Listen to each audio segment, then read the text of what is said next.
France in 1428 was different from what it is today. The area shaded in red was controlled by England. The French ruled the area which is shaded blue, and the Dukes of Burgundy, who changed sides from time to time, ruled the purple areas. Ordinary people of France suffered as the big guys fought over the boundaries of their territory. Ordinary people hoped for the miracle which was said to have been prophesied by Merlin the magician. A girl will fall upon the bowman and protect the lily with her shadow.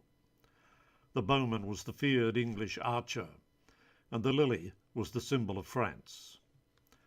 A young girl called Joan lived in the town of Domremy, a dangerous town to live in because it was always being fought over.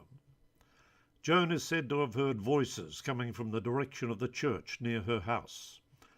Obeying the voices, she was eventually taken to the Dauphin, the man who would be king. The Dauphin tried to trick her by having another man sit on the throne. The trick didn't work, and Joan was allowed to take part in the siege of Orleans. Immediately, the French soldiers fought with more determination. They fought their way to Reims, where kings were traditionally crowned. Joan was so proud to have played her part in having her Charles declared to be king of all of France. The English and Burgundy were having none of it, of course, and the king himself wasn't doing much to reclaim his country. Joan became very impatient with him. She was sent off to live with the women, who were astonished that this quiet, kind girl could be such a fine leader of soldiers. Perhaps she was a saint.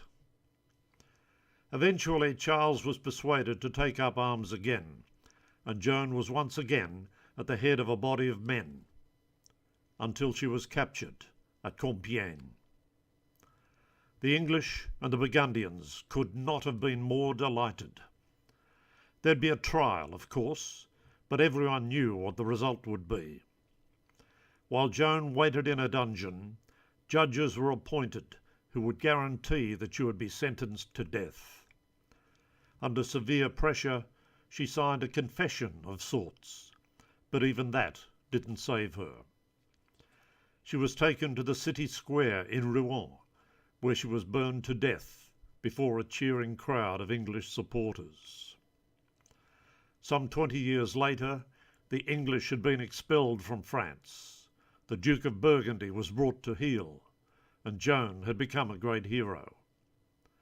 In 1920, she was declared by the Catholic Church to be a saint, by which time she was praised in most countries of the world.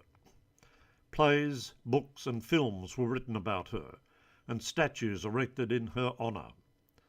One of them is outside the public library in my hometown of Melbourne. You can read more about Joan of Arc in my biography of her, which is available from greenbarrow.com.au.